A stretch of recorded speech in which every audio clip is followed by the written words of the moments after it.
Hello दोस्तों, स्वागत है आप सभी का एक नई बेहतर वीडियो में। तो चलिए आज कुछ नया करने की कोशिश करते हैं। तो आप लोगों को पता होगा अब आपके पास टाइम ज़्यादा नहीं बचा हुआ है, इसलिए अब आप डेडिकेटेड हो जाइए। अगर कुछ करना है तो सिर्फ ठान लीजिए अब करना है तो करना है, क्योंकि टाइम आपके पास ज़्यादा नहीं है। बोर्ड एग्जाम बिल्कुल नज़दीक आ चुके हैं। ठीक है, तो चलिए स्टार्ट करते हैं आज की वीडियो। क्लास 12 फिजिक्स की मोस्ट इम्पॉर्टेंट वीडियो होने वाली है, तो इसलिए वीडियो को लास्ट तक देखना। बहुत ही वैल्यूबल वीडियो है। जितने भी मोस्ट इम्पॉर्टेंट यानी सभी 2 नंबर वाले महत्वपूर्ण प्रश्न इसमें आपके न्यूमेरिकल्स और छोटे छोटे यानी शॉर्ट आंसर जो होते हैं वो आपको करवाएंगे। तो मोस्ट इम्पॉर्टेंट क्वेश्चंस के लिए तैयार हो जाइए। डे 4 है, तो अगर इससे पहले की वीडियोज आप लोगों ने नहीं देखे तो वो भी देख लीजिए। तो आप लोगों की इंफॉर्मेशन के लिए बता दें कि हम पूरी एक सीरीज चला रहे हैं जिसमें 60 दिनों का चैलेंज है। आपको 60 दिन में पूरी फिजिक्स और केमिस्ट्री के बहुत भी इम्पॉर्टेंट क्वेश्चन जितने भी हैं सारे कवर करवाएंगे। तो आज हम डे 4 पर पहुंच चुके हैं। इससे पहले की वीडियोस आप लोग देख लेना। तो चलिए स्टार्ट करते हैं, सभी मोस्ट इम्पॉर्टेंट क्वेश्चंस को देख लेते हैं। तो सबसे पहला क्वेश्चन ये रहा हमारे सामने।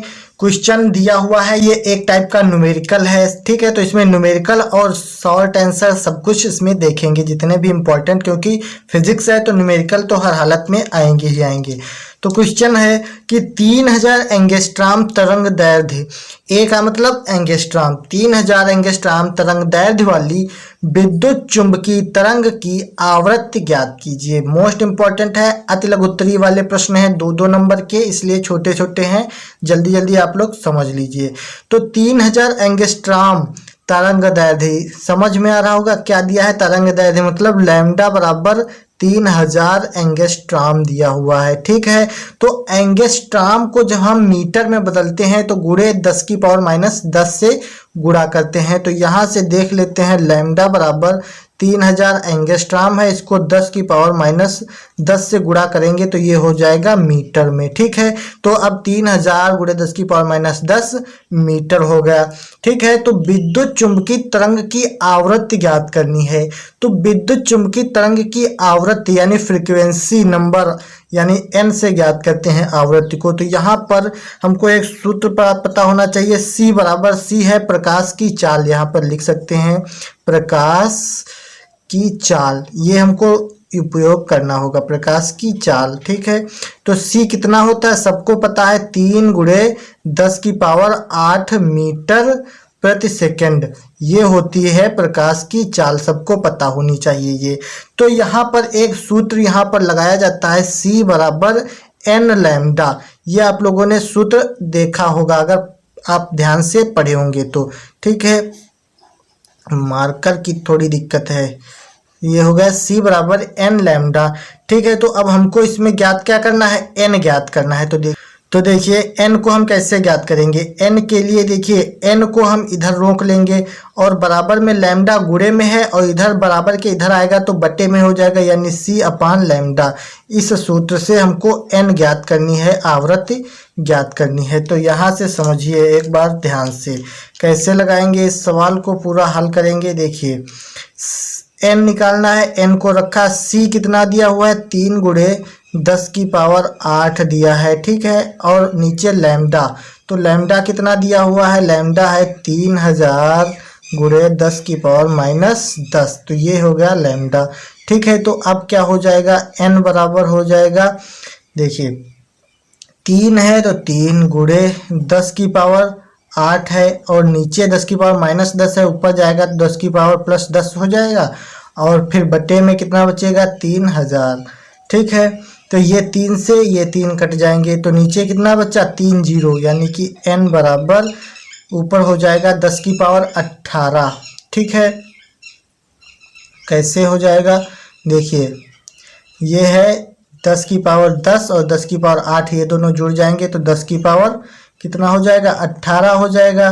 ठीक है, और नीचे कितना बचा, ये 100 है यानी कि यहाँ पे 1 बचा है और ये 100 है तो 100 का मतलब 10 की पावर माइनस 3। ठीक, तो जब ऊपर जाएगा तो ये भी ओ सॉरी, नीचे हो जाएगा प्लस का, जब ऊपर जाएगा तो माइनस का हो जाएगा, यानी 10 की पावर 18 गुणे 10 की पावर -3। तो यहाँ से हो जाएगा n बराबर 10 की पावर 15। ठीक, आंसर, ये हमारा आंसर हो जाएगा। तो उम्मीद करते हैं यहाँ तक आपको क्वेश्चन समझ में आ गया होगा। n बराबर 10 की पावर 15 आ जाएगा, ये आपका आंसर निकल कर आएगा। ठीक है, थोड़ी जगह कम थी इसलिए छोटा छोटा लगाया, आप लोग समझ लीजिएगा। ठीक है, तो इसका मात्रक आप हर्ट्ज होता है, n का मात्रक यानी आवृत्ति का मात्रक हर्ट्ज होता है, ये आप सब लोग जानते हैं। ठीक है, तो अब देखते हैं अपना अगला क्वेश्चन। तो यहाँ पर हमारा अगला क्वेश्चन है कि तरंग दैर्ध्य कितनी दी है। इसमें लैम्डा बराबर 5 गुणे 10 की पावर -7 मीटर दिया हुआ है कि फोटान की ऊर्जा का मान ज्ञात करना है। फोटान की ऊर्जा का मान इसमें हमको निकालना है। ठीक है, तो चलिए इसमें भी देख लेते हैं क्या दिया है। इसमें लैम्डा बराबर दिया है 5 गुणे 10 की पावर -7। सारे वीडियो को लास्ट तक देखना, तब आपको बिल्कुल समझ में आ जाएगा। ये है 5 गुणे 10 की पावर -7, ये लैम्डा हुआ। किसमें है, इसमें मीटर में दिया हुआ है, तो इसमें बदलने की जरूरत नहीं है। ठीक है, तो कह रहा है फोटान की ऊर्जा का मान ज्ञात करना है। तो फोटान की ऊर्जा प्रकाश की चाल होती है c बराबर 3 गुणे 10 की पावर 8 मीटर पर सेकंड, मैंने अभी बताया था। ठीक है, तो ये सब इसमें भी लिख लिया। अब हमको ज्ञात करना है फोटान की ऊर्जा। तो फोटान की ऊर्जा का सूत्र क्या होता है, ये आपको पता होना चाहिए। फोटान की ऊर्जा, ये सारे इंपॉर्टेंट क्वेश्चन हैं। ठीक है, अगर आप लोगों ने अभी यहाँ पर नहीं पढ़ा है तो आप लोग आगे इसको पढ़ेंगे, तो इसलिए मैं पहले से ही तैयारी करवा रहा हूँ। ठीक है, फोटान की ऊर्जा E बराबर होती है hc/। ठीक है, तो हमको यहाँ पर इस सूत्र में मान रखना होता है। ठीक, तो यहाँ से देखिए किस प्रकार से मान रखेंगे। सॉरी, देख लीजिए, E बराबर क्या हो जाएगा h। अब यहाँ पर मेन बात आती है h कितना रखें। तो h का जो मान होता है वो होता है 6.6 गुणे 10 की पावर -34, ये होता है h का मान इसमें। ठीक है, ये मान रखा जाता है। और c का मान होता है 3 गुणे 10 की पावर 8। ठीक, और बटे में आपका हो जाएगा ये लैम्डा। वो मार्कर नहीं चल रहा है तो ये इसी से यूज करते हैं। लैम्डा कितना दिया है, 5 गुणे 10 की पावर -7। ठीक है, इतना आपको समझ में आ गया होगा। अब देखिए यहाँ पर एक संख्या के पीछे दशमलव है, इसको हटाएंगे तो नीचे 10 लिखेंगे, मतलब एक के आगे एक 0 बढ़ जाता है। तो अब यहाँ से हो जाएगा E बराबर 66 गुणे 10 की पावर, यहाँ पे -34 है, प्लस का 8 है। ठीक है, तो कितना हो जाएगा, ये -34 से प्लस का 8 घट जाएगा तो कितना बचेगा, माइनस का 26। ठीक है, 34 है, माइनस का प्लस का 8 है, तो इसमें से घटेगा लेकिन चिन्ह माइनस का लगेगा, तो माइनस का कितना बचेगा, 26 बचेगा। ठीक, तो माइनस का 26 और गुणे 3 है तो गुणे 3 बटे में आपका हो जाएगा कितना, 5 गुणे 10 की पावर, यहाँ पे 1 है और यहाँ पे कितने हैं, 7 हैं, तो इसमें से 1 घटेगा तो कितने बचेंगे, 10 की पावर -6, और यहीं पर जब ये ऊपर आएगा तो 10 की पावर +6 हो जाएगा। ठीक है, तो यहाँ से हो जाएगा 10 की पावर 6। ठीक, अब देखिए, अब इसको हम 5 से काटेंगे। किस प्रकार से काटेंगे, 5 एकम 5 बचा 1 हो गए 15, तो यहाँ से हो जाएगा 16 हो जाएंगे, 5 तियाँ 15, फिर 1 बचा, 5 दूनी 10, यानी कि 13.2 आ जाएगा। तो देखिए E बराबर हो जाएगा 13.2 गुणे 3, और यहाँ से हो जाएगा 10 की पावर -26 है, इधर प्लस है तो 10 की पावर कितना हो जाएगा, 20, वो भी काहे का, माइनस का। ठीक है, तो अब 3 की गुणा इससे कर देते हैं तो E बराबर कितना हो जाएगा, 3 दूनी 6 और 3 तियाँ 9 और 3 एकम 3। ठीक है, तो ये इतना हो गया, एक संख्या बाद दशमलव तो एक संख्या बाद दशमलव गुणे 10 की पावर -20। ठीक है, तो अगर यहाँ पर हम एक संख्या इधर दशमलव बढ़ा दें तो एक इसमें से कम हो जाएगा, या तो आप इतना ही रख सकते हैं। ठीक है, तो यही हमारा आंसर हो जाएगा। ये है हमारी फोटान की ऊर्जा। ठीक है, तो इसको अंडरलाइन कर लेते हैं। मार्कर आज दिक्कत कर रहे हैं थोड़ा सा, वो आप लोग मैनेज कर लेना। ठीक है, तो चलिए ये हमारा आंसर हो गया फोटान की ऊर्जा। ये इसको हम वोल्ट में लिखते हैं। ठीक है, तो ई हमको निकल कर आ गया। अब देखते हैं अपना अगला क्वेश्चन, जो भी मोस्ट इम्पॉर्टेंट है। अगला क्वेश्चन है, प्रकाश वैद्युत प्रभाव में देहली आवृत्ति से क्या तात्पर्य है।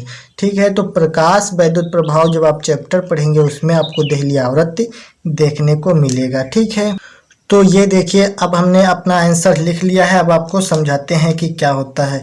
तो क्वेश्चन है, प्रकाश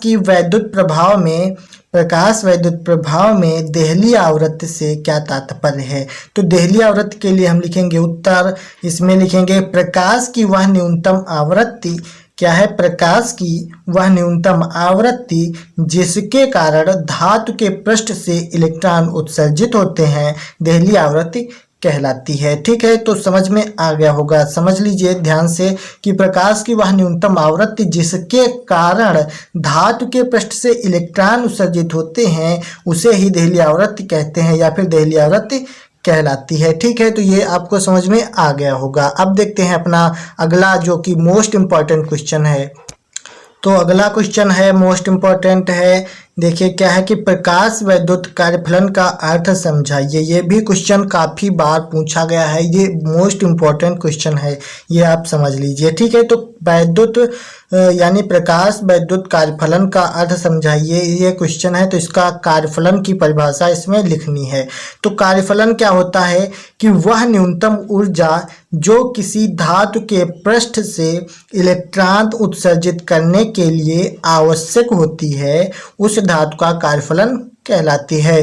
कहने का तात्पर्य है कि वह एक न्यूनतम ऊर्जा जो किसी धातु के पृष्ठ से इलेक्ट्रॉन उत्सर्जित करने के लिए आवश्यक होती है उस धातु का कार्यफलन कहलाती है। ये इसकी परिभाषा हो गई। ठीक है, इसको हम W से प्रदर्शित करते हैं। तो W बराबर होता है H न्यू नॉट। ठीक है, H न्यू नॉट। ठीक, तो यहाँ पर W है कार्यफलन और न्यू नॉट क्या है? ये न्यू नॉट है प्रकाश की देहली आवृत्ति। ठीक है, तो उम्मीद करते हैं यहाँ तक आपको समझ में आ गया होगा। ठीक है, तो ये सूत्र आप लिख लीजिए और जो सारे क्वेश्चन आपको करवाए हैं ये आप लोग तैयार कर लीजिए। मोस्ट इम्पॉर्टेंट क्वेश्चन थे। ठीक है, तो मिलते हैं अगली नेक्स्ट वीडियो में। तब तक के लिए जय हिंद, वंदे मातरम।